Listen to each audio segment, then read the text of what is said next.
Brand new medical research out this week showing a link between a lack of fresh foods with early heart disease. The bottom line is if you don't live very near a grocery store, your risk for heart disease goes up. Tim Blotz is here. Tim, we have heard some of this before, right? Yeah, we really have. Instinctively, we know this, right? Past research has shown that what we've come to call as food deserts lead to unhealthy diets. Pretty intuitive stuff here. But this new research establishes a substantial link to heart disease as well.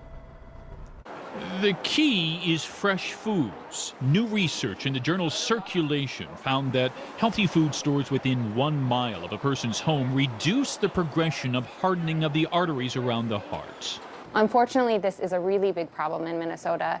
So there are over 340,000 Minnesotans that face income and distance barriers to purchasing healthy food.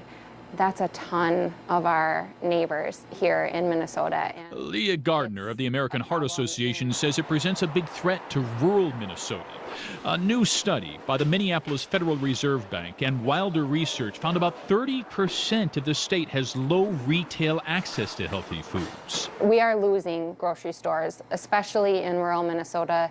Grocery stores are sort of one of those anchor businesses in smaller communities, and they are going away. What's left behind are convenience stores, a lot like the office snack room where processed foods with longer shelf lives replace fresh fruits and vegetables. This is a perfect example of the kind of choices you have.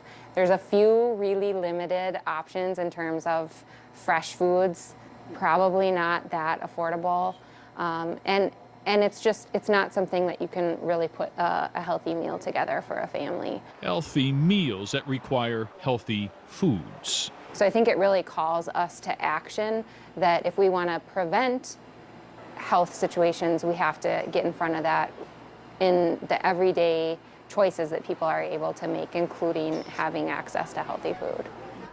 Now again, this new study is pretty significant because for the first time, researchers have connected the dots between fresh food access and heart disease. And Randy, here's the irony. Agriculture is a $21 billion industry in this state. It's the 5th largest in the nation. But it's more than just living close to a grocery store. That Federal Reserve Bank study that I was talking about said that price is actually a bigger barrier, especially in high poverty neighborhoods. Randy? All right, Tim, thank you. After one last round